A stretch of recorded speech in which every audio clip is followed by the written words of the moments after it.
Hi everyone, PSC rank holder ചാനലിൻ്റെ പുതിയൊരു വീഡിയോയിലേക്ക് ഏവർക്കും സ്വാഗതം. ഡയറി പ്രൊഡക്ട്സിനെ കുറിച്ചാണ് നോക്കുന്നുള്ളത്. അതിനകത്ത് മലായി, മലായി, അതുപോലെ തന്നെ ക്രീം, പിന്നെ ബട്ടർ നമ്മൾ മുന്നേ ഡിസ്കസ് ചെയ്തതാണ്. എങ്കിലും അതിനകത്ത് നമ്മൾ ഉൾപ്പെടാത്ത കുറച്ച് പോയിൻറ്റ്സ് ഇവിടെ ഡിസ്കസ് ചെയ്യും കേട്ടോ. പിന്നെ ഘീ, ഇത്രയും കാര്യങ്ങളാണ് ഇന്നത്തെ വീഡിയോനകത്ത് നമ്മൾ ഡിസ്കസ് ചെയ്യുന്നത്. അപ്പോൾ ഒരു കാര്യം പറയാം, നമ്മൾ ചന പനീർ ചെയ്തിട്ടുണ്ടായിരുന്നു, ദഹി, അതുപോലെ തന്നെ യോഗട്ട്, അങ്ങനെ 2 വീഡിയോസ് മുന്നേ ഡയറി പ്രൊഡക്ട്സിൻ്റെ കേസിൽ ചെയ്തിട്ടുണ്ട്. അപ്പോൾ അതുകൂടി ഒന്ന് കണ്ടുവെക്കുക കേട്ടോ. പിന്നെ ക്രീമിലോട്ട് നമുക്ക് പോവാം. അപ്പോൾ സ്റ്റാർട്ട് ചെയ്യുന്നത് ക്രീം വെച്ചിട്ടാണ് കേട്ടോ. എന്നിട്ട് നമുക്ക് മലായിലോട്ട് വരാം. ഈ ക്രീം എന്ന് പറയുമ്പോൾ തന്നെ നമുക്ക് എന്താണത് റിച്ച് ഇൻ ഫാറ്റ് ആയിരിക്കും അല്ലേ. ഫാറ്റ് റിച്ച് ആയിട്ടുള്ള ഒരു പ്രൊഡക്റ്റ് ആയിരിക്കും. അതും ഏത് ഫോമിലാണ് ഉണ്ടാവുക? ഇമൽഷൻ ഫോമിൽ ഉണ്ടാവുക അല്ലേ. ഇമൽഷൻ ബട്ടറിൻ്റെ കേസിൽ നമ്മൾ എന്താ പറഞ്ഞത്? ഇവിടെ ഫാറ്റ് ഓയിൽ ഇൻ വാട്ടർ ഫോമിലാണ് ഉണ്ടാവുക. ഇമൽഷൻ തന്നെ ഓയിൽ ഇൻ വാട്ടറിലാണ്. പക്ഷെ ബട്ടർ ആണെങ്കിലോ വാട്ടർ ഇൻ ഓയിൽ ഫോമിലാണ് ഉണ്ടാവുക. ബട്ടറിൻ്റെ കേസിൽ ഒരു ഇൻവേർഷനാണ് നടക്കുന്നുള്ളത് അല്ലേ. ആ ഫാറ്റിനെ നമ്മൾ ബട്ടറാക്കി മാറ്റുമ്പോൾ, ക്രീമിനെ നമ്മൾ ബട്ടറാക്കി മാറ്റുമ്പോൾ ഓയിൽ ഇൻ വാട്ടർ ഫോമിൽ നിന്ന് വാട്ടർ ഇൻ ഓയിൽ ഫോമിലുള്ള ഇമൽഷനിലേക്കാണ് അത് പോകുന്നുള്ളത്. ഓക്കെ, അപ്പോൾ ഇവിടെ ക്രീം എന്ന് വെച്ചാൽ എന്താണ്? It is the fluid product comparatively rich in fat. Fat rich ആയിട്ടുള്ള in the form of an emulsion of fat in skimmed milk. ഇവിടെ ഓയിൽ ഇൻ വാട്ടർ എന്ന് പറഞ്ഞാലും കറക്റ്റ് തന്നെയാണ്. അതുപോലെ തന്നെ നമുക്ക് എന്തുകൂടെ പറയാം? Fat in skimmed milk. Skimmed മിൽക്കിനകത്ത് ഫാറ്റ് ഉള്ള ആ ഒരു ടൈപ്പ് എമൽഷനാണ്. എവിടെ നിന്നാണ് നമ്മൾ ഉണ്ടാക്കുന്നത്? കൗ മിൽക്കിൽ നിന്ന് നമുക്ക് എടുക്കാം, അതുപോലെ തന്നെ ബഫലോ മിൽക്ക് എടുക്കാം, അല്ലെങ്കിൽ വേറെ ഏതെങ്കിലും സ്പീഷീസിൻ്റെ മിൽക്കിൽ വെച്ചിട്ട് നമുക്ക് എന്തെടുക്കാൻ പറ്റും? ഈ ക്രീം നമുക്ക് എടുക്കാൻ പറ്റുന്നതാണ്. അല്ലെങ്കിൽ നമുക്ക് ഇതിൻ്റെയൊക്കെ മിക്സ്ചർ മിൽക്ക് നമ്മൾ പഠിച്ചിട്ടുണ്ടായിരുന്നില്ലേ, ആ മിക്സ്ചറിൽ നിന്നും നമുക്കിത് എടുക്കാവുന്നതാണ്.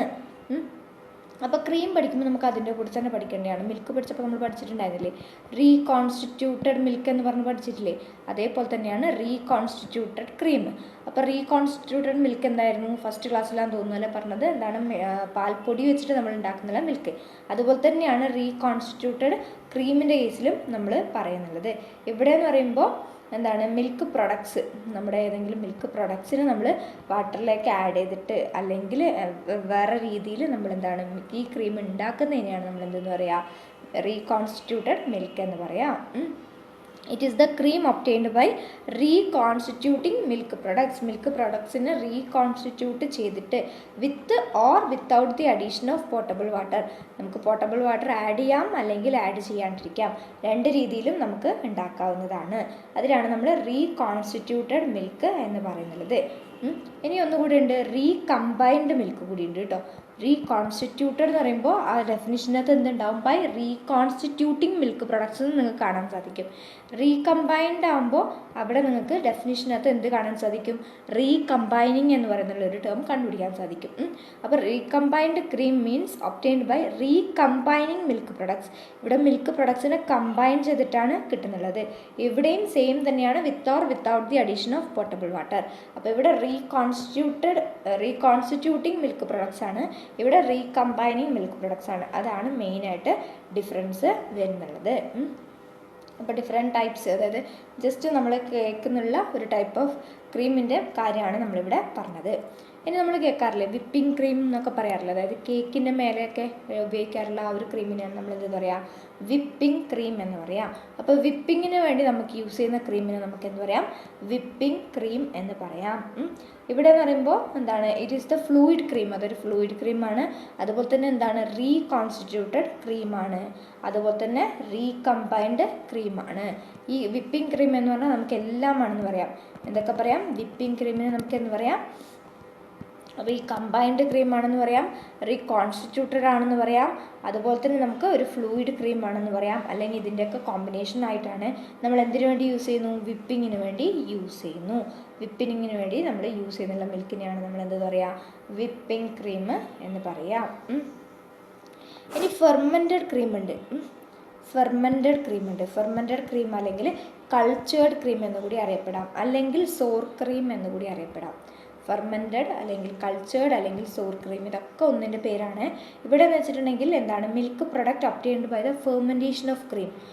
നമ്മുടെ ക്രീമിൻ്റെ ഫെർമെൻറ്റേഷൻ വഴി നമുക്ക് കിട്ടുന്നുള്ള മിൽക്ക് പ്രൊഡക്റ്റിനെയാണ്, അല്ലെങ്കിൽ എന്താണ് ക്രീമിൻ്റെ അല്ലെങ്കിൽ റീകോൺസ്റ്റിറ്റ്യൂട്ടഡ് ക്രീമിൻ്റെ ഏതെങ്കിലും ഒരു ടൈപ്പ് ക്രീമിൻ്റെ ഫെർമെൻറ്റേഷൻ വഴി കിട്ടുന്നുള്ള ആ ഒരു പ്രൊഡക്റ്റിനെയാണ് നമ്മൾ ഫെർമെൻറ്റഡ് ക്രീം എന്ന് പറയുന്നുള്ളത്. എന്താണ് ഫെർമെൻറ്റേഷൻ ക്രീം എന്ന് നമ്മൾ പറയുന്നത്. ഇനി അസിഡിഫൈഡ് ക്രീം ഉണ്ട്. അസിഡിഫൈഡ് ക്രീം, അപ്പോൾ ഇതിൽ നിന്ന് തന്നെ നമുക്ക് എന്ത് മനസ്സിലാക്കാൻ പറ്റും? ക്രീമിനെ അസിഡിഫൈ ചെയ്ത് എടുക്കുകയാണ്. നമ്മൾ അസിഡിഫൈ ചെയ്ത് എടുക്കുകയാണ്. അപ്പോൾ അത് അസിഡിഫൈഡ് ക്രീമായിട്ട് മാറും. എന്താണ്? അസിഡിഫൈഡ് ക്രീമായിട്ട് മാറും. പിന്നൊന്നാണ് പ്ലാസ്റ്റിക് ക്രീം. എന്താണ് പ്ലാസ്റ്റിക് ക്രീം? ഇവിടെ എന്ന് പറയുമ്പോൾ ഒരു 30 to 40% ഫാറ്റ് നമ്മൾ റീസെപ്പറേറ്റ് ചെയ്തെടുക്കുന്നുണ്ട്. അതായത് നമ്മൾ സാധാരണ എടുക്കുന്നതിനേക്കാളും 30 to 40% ഫാറ്റ് റീസെപ്പറേറ്റ് ചെയ്തെടുത്തിട്ട് 80% ഫാറ്റ് ആക്കുന്നുണ്ട്. 80% ഫാറ്റ് ആക്കുന്നുണ്ട്. റിച്ച് ക്രീം ആക്കും. 80% റിച്ച് ക്രീം ആക്കുന്നു. അതിനെയാണ് നമ്മൾ പ്ലാസ്റ്റിക് ക്രീം എന്ന് പറയുന്നുള്ളത്. ഓക്കെ ആണല്ലോ. പിന്നെ ഇനി അങ്ങോട്ട് നമുക്ക് ക്രീമിനെ കുറിച്ച് ഏകദേശം ഒരു ഐഡിയ കിട്ടിയല്ലോ. അതിൻ്റെ ഫാറ്റ് കണ്ടൻറ്റിനാണ് നമ്മൾ ക്രീം എന്ന് പറയുന്നത്. ക്രീം സെപ്പറേറ്ററൊക്കെ യൂസ് ചെയ്തിട്ട് നമുക്കത് കണ്ടുപിടിക്കാവുന്നതാണ്, അല്ലെങ്കിൽ എടുക്കാവുന്നതാണ്. ഇനിയാണ് നമ്മൾ മലായിയിലോട്ട് പോകുന്നുള്ളത്. മലായി. ഈ മലായി എന്ന് വെച്ചാലും എന്താണ്? മിൽക്ക് ഫാറ്റ് കൊണ്ട് തന്നെ ഉണ്ടാക്കുന്ന ആളാണ് ഇത് മലായി എന്ന് പറയുന്നുള്ളത്. എങ്ങനെയാണ്? ആദ്യം നമ്മൾ നമ്മുടെ മിൽക്കിനെ ബോയിൽ ചെയ്യും അല്ലേ? ബോയിൽ ചെയ്യും. എന്നിട്ട് നമ്മൾ എന്ത് ചെയ്യും? കൂൾ ചെയ്യും. അത് ബഫലോ മിൽക്കാവാം, അല്ലെങ്കിൽ നമ്മുടെ കൗ മിൽക്കാവാം, അല്ലെങ്കിൽ വേറെ ഏതെങ്കിലും സ്പീഷീസിൻ്റെ മിൽക്കാവാം. ആദ്യം നമ്മളതിനെ ബോയിൽ ചെയ്യുന്നു, എന്നിട്ട് കൂൾ ചെയ്യുന്നു. അങ്ങനെ കൂൾ ചെയ്യുമ്പോൾ എന്ത് സംഭവിക്കും? നമുക്ക് മേലെ നമ്മുടെ പാലിൻ്റെ പാടാന്ന് പറയാറില്ലേ, അങ്ങനെയുള്ള ആ പാടയാണ് നമ്മുടെ ഇവിടെ മലായി കൊണ്ട് ഉദ്ദേശിക്കുന്നുള്ളത്. അതിനെ നമ്മൾ അവിടുന്ന് സെപ്പറേറ്റ് ചെയ്തെടുക്കും. ഇതെന്ന് വെച്ചാൽ എന്താണ്? ഒരു ഇൻസൊല്യൂബിൾ ആയിട്ടുള്ള മാസാണ്. ഇൻസൊല്യൂബിൾ മാസാണ്. പിന്നെ നമുക്ക് എന്ത് പറയാം? ഇത് ഡീനേച്ചേർഡ് പ്രോട്ടീനാണ്. ഡീനേച്ചേർഡ് പ്രോട്ടീനാണ് ഈ സാധനം. മലായി എന്ന് വെച്ചാൽ ഡീനേച്ചേർഡ് പ്രോട്ടീനാണ്. ഹീറ്റ് ചെയ്തിട്ട് കൂൾ ചെയ്യുമ്പോൾ അതെന്തായിട്ട് വരുന്നു? മേലെ നമുക്ക് സെപ്പറേറ്റഡ് ആയിട്ട് വരുന്നു. ക്ലോട്ടഡ് ക്രീം എന്ന് കൂടി നമുക്ക് പറയാൻ പറ്റും. ക്ലോട്ടഡ് ക്രീം എന്ന് നമുക്ക് പറയാൻ പറ്റും. ഒരു 55% കൂടുതൽ ഫാറ്റ് അവിടെ അടങ്ങിയിട്ടുണ്ടാവും കേട്ടോ. 55% കൂടുതൽ ഫാറ്റ് ഉണ്ടാവും. ക്ലോട്ടഡ് ക്രീം എന്നാണ് നമ്മൾ മലായിനെ അറിയപ്പെടുന്നുള്ളത്. ക്ലോട്ടഡ് ഫാറ്റ് എന്നാണ് നമ്മൾ അറിയപ്പെടുന്നുള്ളത്. അപ്പോൾ എപ്പോഴും ഹൈ ഫാറ്റ് ക്രീമിനകത്ത് ഒരു മിനിമം 60% എങ്കിലും ഉണ്ടാവും. അപ്പോൾ എപ്പോഴും എന്താണ്? 55% കൂടുതലായിട്ടാണ് ഇത് വരുന്നത്. ഓക്കെ. അപ്പം മലായി ക്രീമൊക്കെ ഏകദേശം ഒരേ സാധനം തന്നെയാണ്. മലായി സെപ്പറേറ്റ് ചെയ്തെടുക്കുന്നത് എങ്ങനെയാണ്? നമ്മുടെ മിൽക്കിനെ ഒന്ന് ബോയിൽ ചെയ്തിട്ട് കൂൾ ചെയ്യുമ്പോഴാണ് നമുക്ക് മലായി കിട്ടുന്നുള്ളത്. ക്ലോട്ടഡ് ക്രീം എന്ന് കൂടി നമ്മളതിനെ അറിയപ്പെടുന്നു. പിന്നെ എത്രയാണ് ഫാറ്റ് വരിക? 55% മേലെയാണ് അതിന് ഫാറ്റ് വരിക. പിന്നെ low fat cream, high fat cream, അതുപോലെ തന്നെ മീഡിയം ഫാറ്റ് ക്രീം എന്ന് പറഞ്ഞ 3 ടൈപ്സ് ഉണ്ട്. അതിനകത്ത് ഹൈ ഫാറ്റ് ക്രീം എന്ന് പറയുമ്പോൾ മിനിമം 60% എങ്കിലും എന്തുണ്ടാവും? മിനിമം 60% ഉണ്ടാവും. ഇതിനകത്ത് ഹൈ ഫാറ്റ് ക്രീമിനകത്ത് ഫാറ്റാണ്. ഇനി മീഡിയം ആകുമ്പോൾ ഒരു 40 to 60 ഉണ്ടാവും. അതായത് ഹൈ ഫാറ്റിനേക്കാളും കുറച്ച് കുറവായിരിക്കുമല്ലോ മീഡിയം ഫാറ്റ്. ലോ ഫാറ്റ് ആകുമ്പോഴോ 10 to 40 ആയിരിക്കും ലോ ഫാറ്റ് ക്രീം. അപ്പോൾ ഹൈ ഫാറ്റ് എന്ന് പറയുമ്പോൾ 60% ഉണ്ടാവും. മീഡിയം ആകുമ്പോൾ 40 to 60 ആണ്. പിന്നെ ലോ ഫാറ്റ് ആകുമ്പോൾ 10 to 40 ആണ്. ഇനി ഇതിൻ്റെ പാസ്ചറൈസേഷൻ എങ്ങനെയാണ് ചെയ്യുന്നത്? നമ്മുടെ ക്രീമിൻ്റെ പാസ്ചറൈസേഷൻ എങ്ങനെയാണെന്ന് വെച്ചിട്ടുണ്ടെങ്കിൽ it is the process of heating every particle of pasteurization എന്ന് പറയുമ്പോൾ തന്നെ എന്താണ്? ഹീറ്റിംഗ് ആണ് അല്ലേ? Heating of every particle of cream to not less than 70 degrees Celsius for 20 minutes. ഒന്നെങ്കിൽ നമുക്ക് 70 degrees Celsius 20 minutes വെക്കാം, അല്ലെങ്കിൽ 80 degrees Celsius നമുക്ക് 25 seconds വെച്ചിട്ട് പാസ്ചറൈസേഷൻ ചെയ്യാം. ഇതല്ലാണ്ട് നമുക്ക് വാക്യൂം പാസ്ചറൈസേഷൻ കൂടിയുണ്ട്. നമുക്ക് വേണമെങ്കിൽ ഏത് മെത്തേഡ് വേണമെങ്കിൽ നമുക്ക് സെലക്ട് ചെയ്യാം. വാക്യൂം പാസ്ചറൈസേഷൻ എന്ന് പറയുമ്പോൾ ഇവിടെ അറ്റ്മോസ്ഫിയറിക് പ്രഷർ കുറഞ്ഞ ഒരു, അതായത് അങ്ങനെ വാക്വത്തിൽ നമ്മൾ പാസ്ചറൈസ് ചെയ്യുന്നതിനെയാണ് നമ്മൾ എന്തെന്ന് പറയുക? വാക്യൂം പാസ്ചറൈസേഷൻ എന്ന് പറയാം. അപ്പോൾ ഇവിടെ എന്ന് പറയുമ്പോൾ ഇത്രത്തോളം ഹൈ ടെമ്പറേച്ചർ നമുക്ക് യൂസ് ചെയ്യേണ്ടി വരില്ല റിഡ്യൂസ്ഡ് പ്രഷറിനകത്താകുമ്പോൾ. അപ്പോൾ നമുക്ക് എത്ര യൂസ് ചെയ്താൽ മതി? ഒരു 55 to 60 degrees Celsius നമുക്ക് യൂസ് ചെയ്താൽ മതി. അപ്പോൾ പാസ്ചറൈസേഷന് വേണ്ടിയിട്ട് വാക്യൂം പാസ്ചറൈസേഷൻ എന്ന് പറയുമ്പോൾ നമുക്ക് അവിടെ എന്താണ്? ടെമ്പറേച്ചർ വളരെയധികം കുറക്കാൻ സാധിക്കും. ഓക്കെ ആണല്ലോ. പിന്നെ ഈ പറഞ്ഞിരിക്കുന്ന വാക്യൂം പാസ്ചറൈസർ നമ്മൾ ചെയ്യേണ്ടത് വാക്രിയേറ്റർ അതുപോലെ ഇങ്ങനെ അവൈലബിൾ ആയിരിക്കും കേട്ടോ. വാക്രിയേറ്റർ അല്ലെങ്കിൽ വോളറ്റലൈസർ എന്ന ഫോമിലാണ് നമുക്ക് വാക്യൂം പാസ്ചറൈസർ കിട്ടുന്നുള്ളത്. വാക്യൂം പാസ്ചറൈസേഷൻ ചെയ്യാൻ വേണ്ടിയിട്ട് വാക്രിയേറ്ററും അതുപോലെ തന്നെ വോളറ്റലൈസറും ആണ് നമുക്ക് കിട്ടുന്നുള്ളത്. അങ്ങനെ ഇതൊക്കെ പാസ്ചറൈസേഷനൊക്കെ ചെയ്ത ക്രീമിനെ നമ്മൾ കൂൾ ചെയ്തിട്ടാണ് നമ്മളത് സ്റ്റോർ ചെയ്യുക. ലെസ് ദാൻ 8 degrees Celsius നമ്മൾ സ്റ്റോർ ചെയ്യുക. Less than 8 degrees Celsius for സ്റ്റോറേജിന് വേണ്ടിയിട്ട് നമ്മൾ 8 degrees Celsius താഴെയാണ് നമ്മളിത് സ്റ്റോർ ചെയ്യാറുള്ളത്. ഓക്കെ ആണല്ലോ. പിന്നെ നമ്മൾ കോമൺ ആയിട്ട് പറയാറുള്ള ഡിഫക്റ്റ് അല്ലേ? ഇവിടെ ഒരു മെയിനായിട്ടുള്ളൊരു ഡിഫക്റ്റ് വരുന്നതെന്ന് വെച്ചിട്ടുണ്ടെങ്കിൽ ഫെദറിങ് ഇൻ ഹോട്ട് കോഫി എന്നറിയപ്പെടും. എന്താണ് മെയിനായിട്ട് വരുന്നുള്ളൊരു ഡിഫക്റ്റാണ്? ഫെദറിങ് ഇൻ ഹോട്ട് കോഫി എന്നറിയപ്പെടുന്നത്. ഇവിടെ എന്ന് പറയുമ്പോൾ എക്സസീവ് ഹോമോജനൈസേഷൻ പ്രഷർ കാരണം, എക്സസീവ് ആയിട്ടുള്ള ഹോമോജനൈസേഷൻ പ്രഷർ കാരണം എന്ത് സംഭവിക്കുന്നു? ഫെദറിങ് ഇൻ ഹോട്ട് കോഫി എന്ന് പറയുന്നുള്ള കണ്ടീഷൻ ഇവിടെ ഉണ്ടാകുന്നു. ഓക്കെ, ഇത് നമുക്ക് എന്ത് ചെയ്യാം? സാൾട്ട് ആഡ് ചെയ്യാണ്ടും അതുപോലെ തന്നെ സ്വീറ്റ് ക്രീമൊക്കെ യൂസ് ചെയ്തുകൊണ്ട് നമുക്ക് ഈ കണ്ടീഷനെ ഓവർകം ചെയ്യാവുന്നതാണ്. ഓക്കെ, ഹോമോജനൈസേഷനിലുള്ള പ്രശ്നമാണ്. പിന്നെ മാർക്കറ്റ് മിൽക്ക് കണ്ടതിനകത്ത് വീഡിയോ കണ്ടിട്ടുള്ളവരുണ്ടാവും. അതിനകത്ത് ഞാൻ നിങ്ങൾക്ക് ഹോമോജനൈസേഷൻ്റെ പ്രഷർ ബാറിലായിരുന്നു പറഞ്ഞു തന്നിട്ടുണ്ടായിരുന്നത്. അപ്പോൾ അവിടെ നമ്മൾ പറഞ്ഞിട്ടുണ്ടായിരുന്നു സിംഗിൾ സ്റ്റേജ് ഉണ്ട്, അതുപോലെ തന്നെ 2 സ്റ്റേജ് ആയിട്ട് നമ്മൾ ചെയ്യാറുണ്ട് അല്ലേ. അപ്പോൾ സിംഗിൾ സ്റ്റേജിനകത്താണെങ്കിൽ ഒരു 2000 to 2500 സൈ ആണ് വരിക. 2 സ്റ്റേജ് ആകുമ്പോൾ നമുക്ക് ഫസ്റ്റ് നമ്മൾ 2000 സൈ യൂസ് ചെയ്യുക, പിന്നെ 500 സൈ യൂസ് ചെയ്യുക. അതാണ് സൈയിൽ വരുന്നുള്ള പ്രഷർ. അപ്പോൾ നമുക്ക് ആൻസറിനകത്ത് സൈ ആണോ ബാറാണോ എന്ന് പറയാൻ പറ്റില്ലല്ലോ. അതുകൊണ്ടാണ് ഇപ്പോൾ ഇവിടെ അത് കമൻറ്റ് ബോക്സിൽ ഒരാൾ ചോദിച്ചിട്ടുണ്ടായിരുന്നു കേട്ടോ, അതുകൊണ്ടും കൂടിയാണ് ഇപ്പോൾ ഇവിടെ പറഞ്ഞത്. അപ്പോൾ ഇത്രയാണ് ക്രീമിനെയും മലായിനെയും കുറിച്ച് നമുക്ക് പറയാനുള്ളത്. ഇനി ബട്ടറിനെ കുറിച്ച് നമുക്ക് നമ്മൾ പറയാത്ത കുറച്ച് കാര്യങ്ങൾ, അതായത് നമ്മുടെ ടെക്സ്റ്റ് ബുക്കിനകത്തുള്ള ഡയറി ടെക്നോളജി ടെക്സ്റ്റ് ബുക്കിനകത്തുള്ള കാര്യങ്ങളൊക്കെ പറഞ്ഞിട്ടുണ്ട്. പിന്നെ നമ്മുടെ സിലബസ് കുഞ്ഞ് സിലബസ് ആയതുകൊണ്ട് ഡയറി ടെക്നോളജിനകത്ത് 20 മാർക്ക് വരുന്നുണ്ടല്ലോ. അപ്പോൾ അത് നമുക്ക് മൊത്തത്തിലൊന്നും നല്ല ഡെപ്തിൽ പഠിക്കേണ്ടതായതുകൊണ്ട് കുറച്ചുകൂടെ പോയിന്റ്സ് ഞാൻ പറഞ്ഞുതരാം. ഓക്കെ, അതുകൂടി ഒന്ന് ആ ബട്ടറിൻ്റെ കൂടെ നിങ്ങൾ പഠിച്ചു വെക്കണം. ഓക്കെ ആണല്ലോ. മെയിനായിട്ട് 2 ടൈപ്പ് ബട്ടറാണുള്ളത്. ഒന്ന് ടേബിൾ ബട്ടറും മറ്റൊന്ന് എന്താണ് വൈറ്റ് ബട്ടറും. ഇവിടെ ഈ വൈറ്റ് ബട്ടർ എന്താണ് കുക്കിംഗ് ബട്ടർ എന്ന് നമുക്ക് പറയാൻ പറ്റും. നമ്മൾ കുക്ക് ചെയ്യാനൊക്കെ യൂസ് ചെയ്യുന്നുള്ളത്, നമ്മൾ ഫ്രൈ ചെയ്യാനൊക്കെ യൂസ് ചെയ്യുന്നുള്ളത് ഈ വൈറ്റ് ബട്ടറാണ്. ടേബിൾ ബട്ടറാണ് നമ്മൾ സാൾട്ടഡ് ബട്ടർ, അതായത് നമ്മൾ ബ്രെഡിലൊക്കെ തേച്ച് കഴിക്കാറില്ലേ, അത് സാൾട്ടഡ് ബട്ടറാണ്. ഇവിടെ അൺസാൾട്ടഡ് ബട്ടറാണ് കേട്ടോ. അങ്ങനെ 2 ടൈപ്പ് ബട്ടറാണ് വരുന്നുള്ളത്. ഈ ബട്ടർ എന്ന് പറയുന്നത് നമ്മൾ മുന്നത്തെ വീഡിയോയിലത്തെ എന്താ പറയുക, മിൽക്കിൽ നിന്ന് ഉണ്ടാക്കുന്നുള്ള ഒരു പ്രോസസ്സാണ് പറഞ്ഞത്. ഇവിടെ നമുക്ക് മിൽക്കിൽ നിന്നല്ലാണ്ട് നമ്മുടെ പാസ്ചറൈസ്ഡ് ക്രീമിൽ നിന്നും എന്തുണ്ടാക്കാൻ പറ്റും? ബട്ടർ ഉണ്ടാക്കാൻ പറ്റും എന്നുകൂടി നമ്മൾ ഓർത്ത് വെക്കുക. എന്താണ്? പാസ്ചറൈസ്ഡ് ക്രീമിൽ നിന്നുകൂടി ബട്ടർ ഉണ്ടാക്കാൻ സാധിക്കുന്നതാണ്. പിന്നെ പാരാമീറ്റേഴ്സ് നമ്മളെപ്പോഴും ശ്രദ്ധിക്കണം. ടേബിൾ ബട്ടർ, അതായത് സാൾട്ടഡ് ബട്ടറിനകത്ത് 60% മോയ്സ്ചർ ഉണ്ടാവും. പിന്നെ മിൽക്ക് ഫാറ്റ് അറൗണ്ട് 80% ഉണ്ടാവും. 8% ഉണ്ടാവും. 2% ആണ് സോളിഡ് നോട്ട് ഫാറ്റ് വരുന്നത്. ഇവിടെ ഫാറ്റ് 80%ഓളം ഫാറ്റാണ്, സോളിഡ് നോട്ട് ഫാറ്റ് 2% ആണ്. പിന്നെ കോമൺ സോൾട്ട് നമ്മൾ ആഡ് ചെയ്യും അല്ലേ, കോമൺ സോൾട്ട് നമ്മൾ ഇവിടെ ആഡ് ചെയ്യുന്നുണ്ട്. അത് എത്രയാണ്? ഒരു 3% ആണ് ആഡ് ചെയ്യുന്നുള്ളത്. ഇതൊക്കെ മാക്സിമം ആണ് കേട്ടോ, മാക്സിമം. മിൽക്ക് ഫാറ്റ് മാത്രം മിനിമം 80% വേണം, ബാക്കിയുള്ളതൊക്കെ മാക്സിമം. ടേബിൾ ബട്ടറിനകത്ത് 16% മോയ്സ്ചർ ആവാം, 80% ഫാറ്റ് വേണം, 2% SNF. കോമൺ സാൾട്ട് മാക്സിമം 3% നമുക്ക് ആഡ് ചെയ്യാവുന്നതാണ്. ഓക്കെ ആണേ. അപ്പോൾ അതാണ് ജസ്റ്റ് ഒരു ഇൻട്രോ. ബാക്കിയൊക്കെ മറ്റേ വീഡിയോനകത്ത് പറഞ്ഞിട്ടുണ്ട്. അത് കാണാത്തവരുണ്ടെങ്കിൽ ഇതിലൂടെ തന്നെ നിങ്ങൾക്ക് പോവാം. പക്ഷേ കുറച്ചുകൂടെ ഡീറ്റെയിൽഡ് ആയിട്ട് അതിനകത്ത് കുറച്ച് കാര്യങ്ങൾ നമ്മുടെ ടെക്സ്റ്റ് ബുക്കിൽ നിന്ന് നമ്മൾ പറഞ്ഞിട്ടുണ്ട്. പിന്നെ ക്ലാസിഫിക്കേഷൻ ഓഫ് ബട്ടറാണ് വരിക. ബട്ടർ ക്ലാസിഫിക്കേഷൻ എന്ന് പറയുമ്പോൾ അവിടെ എന്താ പറയാനുള്ളത്? ഒന്ന് നമുക്ക് സ്വീറ്റ് ക്രീം ബട്ടർ വരുന്നുണ്ട്. പിന്നെ ഒരു മൈൽഡ്ലി അസിഡിഫൈഡ് വരുന്നുണ്ട്. പിന്നെ സോർ ക്രീം ബട്ടർ വരുന്നുണ്ട്. അങ്ങനെ 3 ടൈപ്പ് ബട്ടറാണുള്ളത്. ഏത് ബേസിസ് ഓഫ് അസിഡിറ്റീൻ്റെ ബേസിൽ. അപ്പോൾ സ്വീറ്റ് ക്രീം എന്ന് പറയുമ്പോൾ നമുക്ക് അറിയാൻ പറ്റും എന്താണ് ഇവിടെ അത്രയ്ക്ക് അസിഡിറ്റി ഇല്ലാത്ത അല്ലേ butter in which no bacterial culture have been added. ഇവിടെ ബാക്ടീരിയൽ കൾച്ചർ ആഡ് ചെയ്യാണ്ട് നമ്മൾ സ്വീറ്റ് ദഹി പഠിച്ചില്ലേ, അവിടെ എന്താണ് pH വളരെ കുറഞ്ഞിട്ടില്ല അല്ലേ, സ്വീറ്റ് ആയിട്ടുള്ള ദഹി കൊണ്ട് ഉപയോഗിച്ചിട്ട് ഉണ്ടാക്കുന്നുള്ള ക്രീമായിരിക്കാം. അപ്പോൾ അതാണ് നമ്മൾ എന്ത് പറയുന്നത് സ്വീറ്റ് ക്രീം ബട്ടർ എന്ന് പറയുന്നത്. അപ്പോൾ ഇവിടെ എപ്പോഴും pH എന്തായിരിക്കും? ഒരു 6.4 താഴെയായിരിക്കും, മേലെ ആയിരിക്കും. 6.4 ലോ pH അല്ല, ഹൈ pH ആണ്. 6.4 മേലെ ആയിരിക്കും, അതായത് ആൽക്കലൈൻ pHയിലായിരിക്കും ഉണ്ടാവുക, അല്ലെങ്കിൽ ന്യൂട്രൽ pHയിലായിരിക്കും എന്തുണ്ടാവുക? ഈ ബട്ടർ ഉണ്ടാവുക. പിന്നെ മൈൽഡ്ലി അസിഡിഫൈഡ് എന്ന് പറയുമ്പോൾ എന്താണ്? ഇവിടെ ഒരു പാർഷ്യലി അസിഡിഫൈഡ് ചെയ്ത ക്രീമായിരിക്കും നമ്മൾ യൂസ് ചെയ്യുക. പാർഷ്യലി അസിഡിഫൈഡ് ചെയ്ത ക്രീമായിരിക്കും. അപ്പോൾ ഒരു 5.2 to 6.3 വരെ പോവാം pH. 5 മൈൽഡ്ലി അസിഡിഫൈഡ് ആണ്. ഇനി സോർ ക്രീം ആണെങ്കിലോ 5.1 കുറവായിരിക്കും pH ഉണ്ടാവുക. അപ്പോൾ അതാണ് ബേസ്ഡ് ഓൺ അസിഡിറ്റി. സ്വീറ്റ് ഉണ്ട്, മൈൽഡ്ലി അസിഡിഫൈഡ് ഉണ്ട്, അതുപോലെ തന്നെ സോർ ക്രീം ഉണ്ട്. പിന്നെ നമ്മൾ നേരത്തെ പറഞ്ഞ സാൾട്ടഡ് ബട്ടറും പിന്നെ ഒന്ന് അൺസാൾട്ടഡ് ബട്ടറും.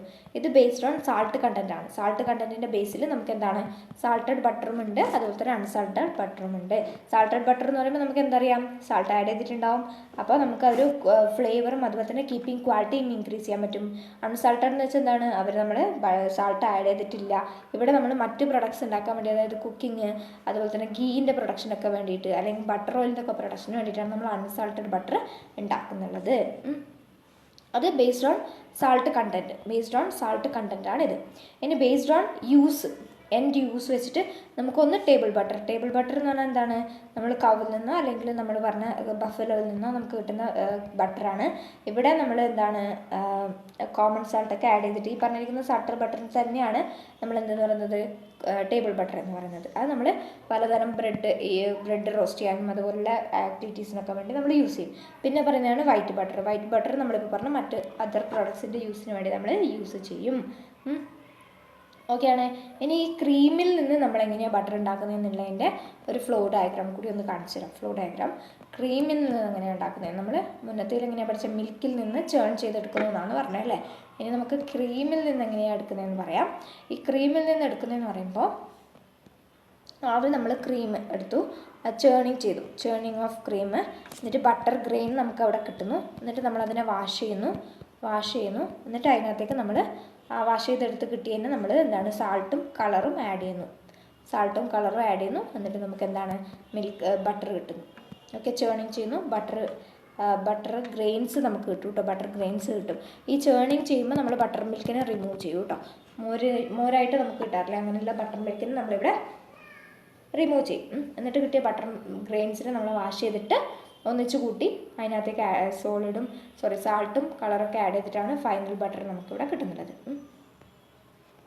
പിന്നെ ചില സമയത്ത് എന്താണ് നമ്മുടെ ഈ സോർ ക്രീം നമ്മൾ യൂസ് ചെയ്യുന്ന പറഞ്ഞില്ലേ, ആ സോർ ക്രീം ഒന്ന് എന്താണ് ന്യൂട്രലൈസ് ചെയ്യേണ്ടി വരാറുണ്ട്. ന്യൂട്രലൈസേഷൻ ചെയ്യണം, കാരണം അതിനകത്ത് pH എന്താണ് വളരെ കുറവായിരിക്കും അല്ലേ, അസിഡിറ്റി കൂടുതലായിരിക്കും. അപ്പോൾ സോർ ക്രീം എന്ന് പറയുമ്പോൾ അവിടെ നമ്മൾ ന്യൂട്രലൈസേഷൻ ചെയ്യേണ്ടതായിട്ട് വരുന്നുണ്ട്. എങ്കിൽ മാത്രമേ നമുക്ക് കീപ്പിംഗ് ക്വാളിറ്റി ഇൻക്രീസ് ചെയ്യാൻ പറ്റുള്ളൂ. അപ്പോൾ നമ്മൾ എന്തിനു വേണ്ടിയിട്ടാണ് ന്യൂട്രലൈസേഷൻ ചെയ്യുന്നുള്ളത്, ഒന്ന് അസിഡിറ്റി റിഡ്യൂസ് ചെയ്യാൻ വേണ്ടിയിട്ട്, പിന്നെ ലോസ് ഓഫ് ഫാറ്റ് കുറക്കാൻ വേണ്ടിയിട്ട്. ലോസ് ഓഫ് ഫാറ്റ് ഉണ്ടാവും, അത് നമ്മൾ കുറക്കണം. ചേണിങ് ക്രീം ചെയ്യുമ്പോൾ സോർ ക്രീം ആണെങ്കിൽ അവിടെ ലോസ് ഓഫ് ഫാറ്റ് ഉണ്ടാകാനുള്ള സാധ്യതയുണ്ട്. പിന്നെ അതുപോലെ തന്നെ അൺഡിസൈറബിൾ ഫ്ലേവേഴ്സ് വരാനുള്ള സാധ്യതയുണ്ട്. നല്ല പുളിപ്പ് വന്നാലല്ലേ അൺഡിസൈറബിൾ ആയിട്ടുള്ള ഫ്ലേവേഴ്സ് വരാനുള്ള സാധ്യതയുണ്ട്. അതില്ലായ്മ ചെയ്യാനും പിന്നെ നമ്മുടെ കീപ്പിംഗ് ക്വാളിറ്റി ഇൻക്രീസ് ചെയ്യാൻ വേണ്ടിയിട്ടുമാണ് നമ്മൾ എന്ത് ചെയ്യുന്നുള്ളത്, ഈ പറഞ്ഞിരിക്കുന്ന ന്യൂട്രലൈസേഷൻ ചെയ്യുന്നുള്ളത്. അപ്പോൾ ന്യൂട്രലൈസേഷന് വേണ്ടി നമ്മൾ കോമൺ ആയിട്ട് യൂസ് ചെയ്യുന്ന ഏജൻസ് ആണ് sodium bicarbonate, magnesium hydroxide, sodium hydroxide, calcium hydroxide. ഇതൊക്കെയാണ് നമ്മൾ മെയിനായിട്ട് ന്യൂട്രലൈസേഴ്സായിട്ട് ആഡ് ചെയ്യുന്നുള്ളത്. അപ്പോൾ ഈ ന്യൂട്രലൈസർ എന്ത് ചെയ്യണം, നമ്മൾ എന്താണ് ക്ലീൻ വാട്ടറിനകത്ത് ഡിസോൾവ് ചെയ്യണം.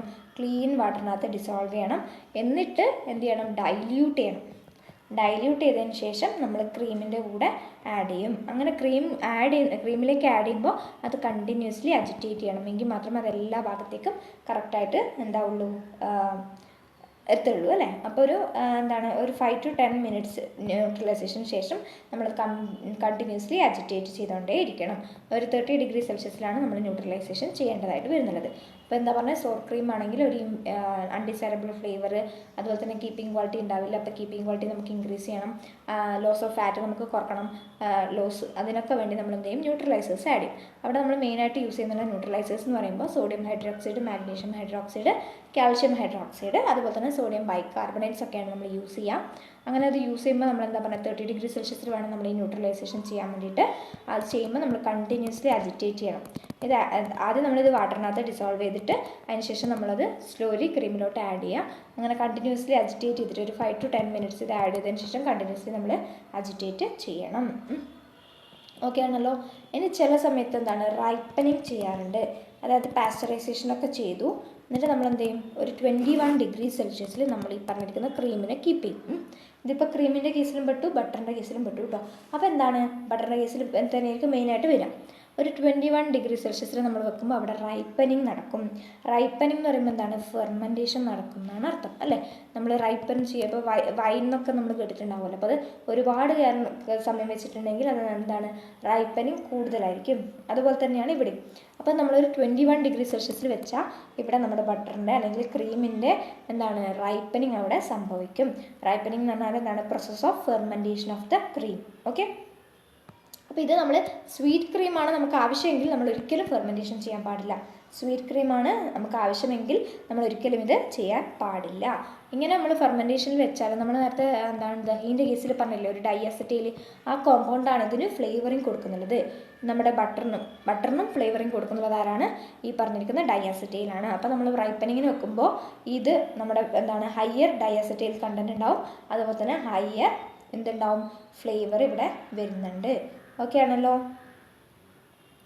പിന്നെ നമുക്ക് ഒരു 21 ഡിഗ്രി സെൽഷ്യസിലാണ് വെക്കുന്നതെന്ന് പറഞ്ഞു അല്ലേ. നമുക്ക് ഈ റൈപ്പനിങ് സ്റ്റോപ്പ് ചെയ്യണമെങ്കിൽ നമ്മൾ എന്ത് ചെയ്യണം? ആ ടെമ്പറേച്ചർ കുറക്കണം. ഓക്കെ, ടെമ്പറേച്ചർ കുറക്കണം. അതായത് 21 ഡിഗ്രി സെൽഷ്യസ് എന്നൊക്കെ താഴെ വരെ നമ്മൾ കൊണ്ടുപോകണം. അങ്ങനെ കൊണ്ടുപോയാൽ എന്താണ്?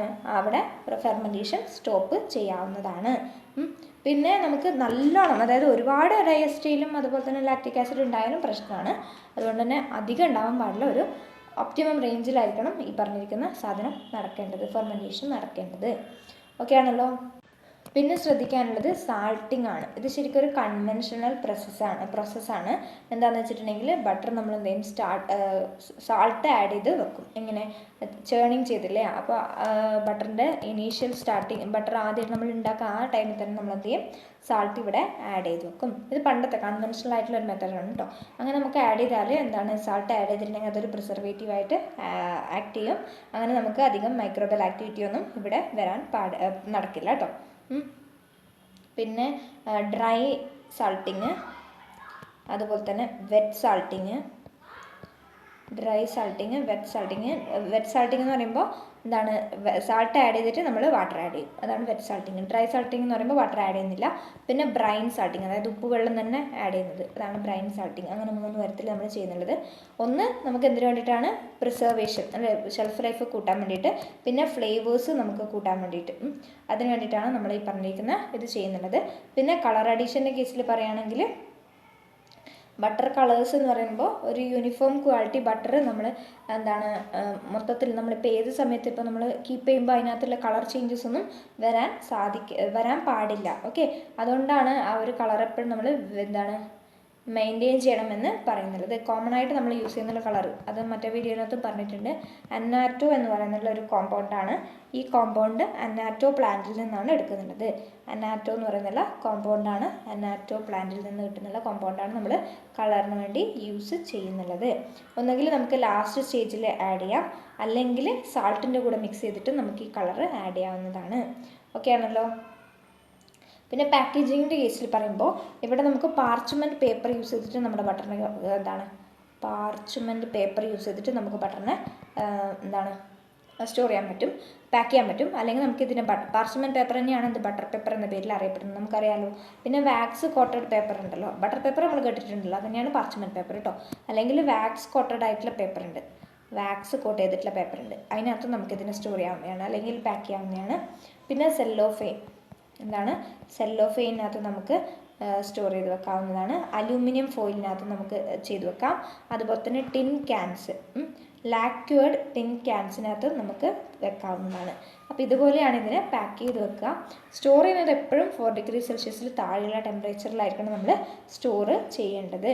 ആദ്യം നമ്മളൊരു 4 ഡിഗ്രി സെൽഷ്യസിൽ 24 hours അല്ലെങ്കിൽ 48 hours സ്റ്റോർ ചെയ്തതിന് ശേഷം അതിലും താഴെയുള്ള -23 ഡിഗ്രി സെൽഷ്യസിലോട്ട് അതിനെ ഷിഫ്റ്റ് ചെയ്യണം.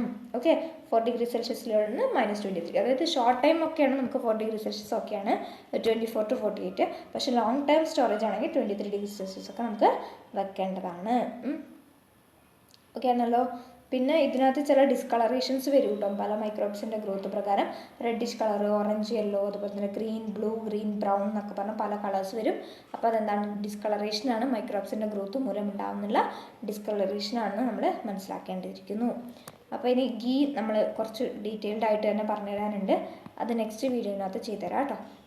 ഗീ അത് കുറച്ച് ഡീറ്റെയിൽഡ് ആയിട്ട് പറഞ്ഞുതരാനുണ്ട്, പെട്ടെന്നൊന്നും നമുക്ക് തീരില്ല.